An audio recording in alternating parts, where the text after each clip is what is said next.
ഹിന്ദി ശിക്ഷ ചാനലിൻ്റെ പുതിയ എപ്പിസോഡിലേക്ക് എല്ലാവർക്കും സ്വാഗതം.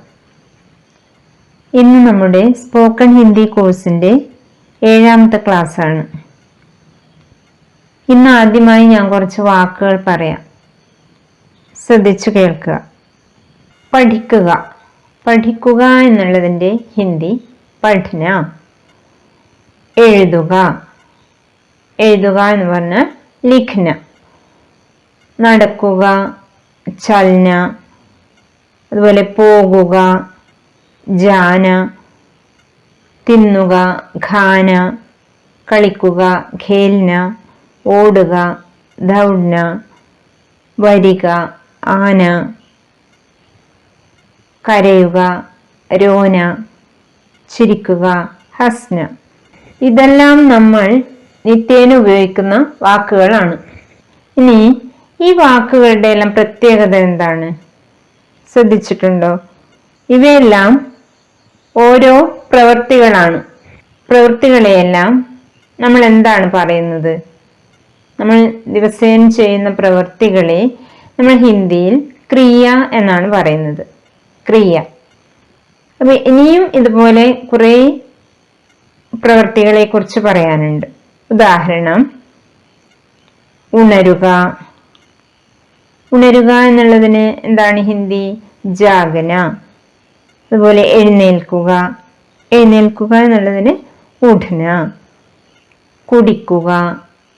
കുടിക്കുക എന്നുള്ളതിന് പീന എന്ന് പറയും, പീന. കാണുക, ദേഖന. ചെയ്യുക, കർണ. പിന്നെ പാടുക, ഗാന.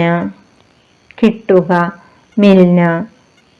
ഉറങ്ങുക, സോന.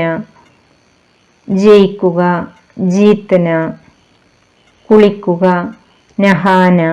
ഈ വാക്കുകളെല്ലാം ശ്രദ്ധിച്ചോ? ഈ വാക്കുകളുടെ എല്ലാം അവസാനം എന്താണ്? ഏതക്ഷരത്തിലാണ് ഇവയെല്ലാം അവസാനിച്ചിട്ടുള്ളത്? ഈ ക്രിയകളെല്ലാം എടുത്താൽ നമ്മൾ മുമ്പ് പറഞ്ഞതും ഇപ്പോൾ പറഞ്ഞതുമായിട്ടുള്ള ക്രിയകളെയെല്ലാം നോക്കിയാൽ നമുക്കൊരു പ്രത്യേകത കാണാം, അല്ലെ? അവസാനത്തെ അക്ഷരം നോക്കിയാൽ നമുക്കൊരു പ്രത്യേകത കാണാം. ഏത് അക്ഷരത്തിലാണ് അവ അവസാനിച്ചിട്ടുള്ളത്? ഞായിലാണ്, അല്ലെ? അപ്പൊ ഞായിലാണ് ഇവയെല്ലാം അവസാനിച്ചിട്ടുള്ളത്. പഠന, പഠ് പ്ലസ് ന. ലിഖ്ന, ലിഖ് പ്ലസ് ന. അപ്പൊ നമ്മൾ ഈ ക്രിയകളെല്ലാം പറയുമ്പോൾ ഈ നാ ചേർന്നാണ് ക്രിയകളെയെല്ലാം പറയുന്നത്. ഈ നാ ചേർന്നുള്ള ക്രിയാരൂപത്തെ നമ്മൾ എന്താണ് പറയുന്നത്? എപ്പോഴും നമ്മൾ ക്രിയ പറയുമ്പോൾ ഈ നായിലാണ് പറയുന്നത്.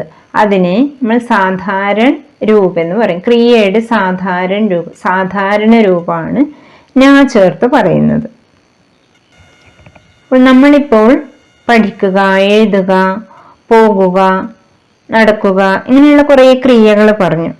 അപ്പോൾ ഈ ക്രിയകളിൽ നിന്നും, ഇപ്പൊ പഠിക്കുക എന്നുള്ള ക്രിയയിൽ നിന്നും പഠിക്കുന്നു, പഠിച്ചു, പഠിക്കും എന്നുള്ള വ്യത്യസ്ത ക്രിയാരൂപങ്ങൾ ഉണ്ടാകുന്നു. അതുപോലെ എഴുതുക, എഴുതുക, എഴുതുന്നു, എഴുതി, എഴുതും. ഈ വ്യത്യസ്ത തരത്തിലുള്ള ഈ ക്രിയാരൂപങ്ങൾ നമുക്ക് കിട്ടുന്നത് ഈ ക്രിയയുടെ സാധാരണ രൂപത്തിൽ നിന്നുമാണ്. അപ്പോൾ ക്രിയയുടെ വ്യത്യസ്ത രൂപങ്ങളെ പറ്റി പറഞ്ഞല്ലോ. ആ വ്യത്യസ്ത രൂപങ്ങൾ ഉണ്ടാകുന്നത് നമ്മൾ ചെയ്യുന്ന പ്രവൃത്തിയുടെ സമയത്തിനനുസരിച്ചാണ്. ഇപ്പോൾ എഴുതുന്നു, അതുപോലെ എഴുതി, എഴുതും. ഇതെല്ലാം ഓരോരോ സമയങ്ങളെ സൂചിപ്പിക്കുന്നതാണ്. ക്രിയ ചെയ്യുന്ന ഓരോരോ സമയങ്ങളെ സൂചിപ്പിക്കുന്നു. അപ്പോൾ എന്താണ് ഈ സമയം? ഈ നമ്മൾ പ്രവൃത്തി ചെയ്യുന്ന സമയത്തെ നമ്മൾ എന്ത് പറയുന്നു? എന്താണ് പറയുന്നത്? നമ്മൾ പ്രവൃത്തികൾ ചെയ്യുന്ന സമയത്തെ നമ്മൾ കാലം എന്നാണ് പറയുന്നത്. കാലം. അപ്പോൾ ഈ പ്രവൃത്തികൾ ചെയ്യുന്ന സമയം ഏതെല്ലാം സമയമാണ്? ഇപ്പോൾ ചെയ്യുന്നത്, ഒരു പ്രവൃത്തി ഇപ്പോൾ ചെയ്യുന്നത്, അതുപോലെ ചെയ്ത് കഴിഞ്ഞത്, ഇനി ചെയ്യാൻ പോകുന്നത്, ഇങ്ങനെയാണ് വ്യത്യസ്ത സമയങ്ങൾ.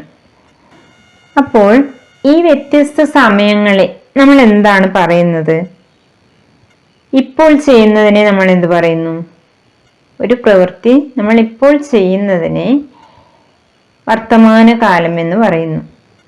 ഹിന്ദിയിൽ വർത്തമാൻ കാൽ. അതുപോലെ ചെയ്തു കഴിഞ്ഞതിനെ ഭൂതകാൽ എന്നും, ഇനി ചെയ്യാൻ പോകുന്ന സമയത്തെ സൂചിപ്പിക്കുന്നത് എന്താണ്? ഭവിഷ്യത് കാൽ. ഇങ്ങനെയാണ് ഓരോ സമയത്തെയും നമ്മൾ പറയുന്നത്. ഇതെല്ലാമാണ് വർത്തമാൻ കാൽ, ഭൂതകാൽ, ഭവിഷ്യത് കാൽ. ഇനി നമുക്ക് കുറച്ച് ഉദാഹരണങ്ങൾ പറയാം. വ്യത്യസ്ത സമയങ്ങളിലായി നടക്കുന്ന ക്രിയകൾക്ക് ഉദാഹരണം പറയാം. പഠിക്കുന്നു, പഠിക്കുക എന്നുള്ള ക്രിയയിൽ നിന്നുമാണ് പഠിക്കുന്നു, പഠിക്കും, പഠിച്ചു എന്നുള്ള ക്രിയാരൂപങ്ങൾ ഉണ്ടാവുന്നത്.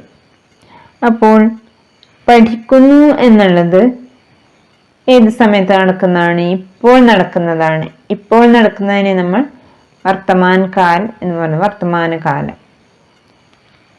പഠിച്ചു, അത് കഴിഞ്ഞ സമയത്ത് പ്രവൃത്തി ചെയ്ത് കഴിഞ്ഞു. അപ്പൊ ആ കഴിഞ്ഞതിനെ സൂചിപ്പിക്കുന്നത് ഭൂതകാൽ. പിന്നെ അതുപോലെ പഠിക്കും, അത് ഇനി വരാൻ പോകുന്നതാണ്. ആ പ്രവൃത്തി ചെയ്യാൻ പോകുന്നതിനെ സൂചിപ്പിക്കുന്നപ്പോൾ അത് ഭവിഷ്യത് കാൽ. ഇങ്ങനെയാണ് ഓരോ സമയങ്ങളിലും നടക്കുന്ന ക്രിയകൾക്ക് വരുന്ന മാറ്റം. ഇനി ഇത് ഹിന്ദിയിൽ പറയുമ്പോൾ എങ്ങനെയാണ്?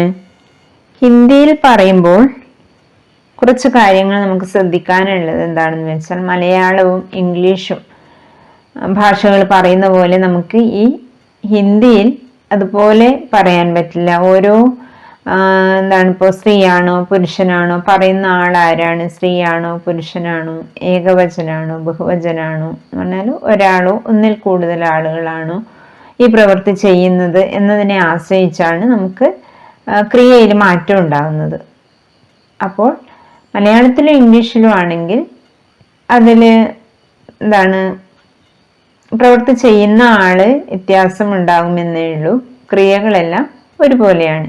ഹിന്ദിയിലാവുമ്പോൾ അത് ക്രിയ ചെയ്യുന്ന ആളുകൾ വ്യത്യാസം ഉണ്ടാവും, അതുപോലെ ക്രിയകളും ഓരോ ആൾക്കനുസരിച്ച് അവർ സ്ത്രീലിംഗത്തിലാണോ പുല്ലിംഗത്തിലാണോ, അതുപോലെ ഏകവചനാണോ ബഹുവചനാണോ എന്നതിനെ അനുസരിച്ച് ഓരോന്നും മാറിക്കൊണ്ടിരിക്കുന്നു. ഇതാണ് നമുക്ക് ശ്രദ്ധിക്കാനുള്ളത്. അപ്പോൾ നമുക്കൊരു ഉദാഹരണം നോക്കാം. പഠിക്കുക, എഴുതുക, അതുപോലെ ചെയ്യുക, ഇങ്ങനെയുള്ള ക്രിയകൾ നോക്കിയാൽ പഠിക്കുക എന്നുള്ള ക്രിയയിൽ നിന്നും പഠിക്കുന്നു, പഠിച്ചു, പഠിക്കും ഇങ്ങനെയുള്ള ക്രിയാരൂപങ്ങൾ ഉണ്ടാകുന്നു. അതുപോലെ എഴുതുക, എഴുതുന്നു, എഴുതി, എഴുതും. അപ്പൊ അതിന് ഹിന്ദി എങ്ങനെയാണ് പറയുന്നത്? പഠിക്കുക പഠന, പഠിക്കുന്നു എന്നുള്ളത് പുല്ലിംഗം ഏകവചനത്തിലാണെങ്കിൽ പഠിത്താ ഹെ, പുല്ലിംഗം ബഹുവചനത്തിലാണെങ്കിൽ പഠിത്തേ ഹൈ.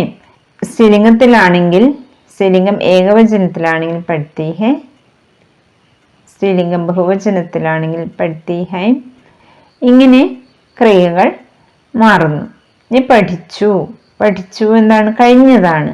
അപ്പോൾ പഠ, പഠേ, പഠി, പഠീം ഇങ്ങനെയാണ് ഹിന്ദിയിൽ.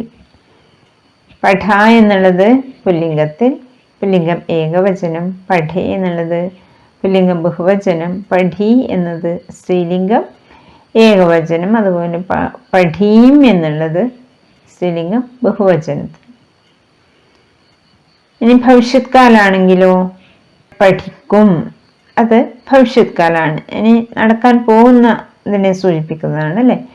അപ്പോൾ അതെങ്ങനെയായിരിക്കും? പഠിക്കുക എന്നുള്ളതിൽ നിന്നും പഠിച്ചു, പഠിക്കും എന്നെല്ലാം വരുമ്പോൾ അതും ഇതുപോലെ പുല്ലിംഗത്തിലാവുമ്പോൾ പഠേക, സ്ത്രീലിംഗത്തിലാവുമ്പോൾ പഠേഗി.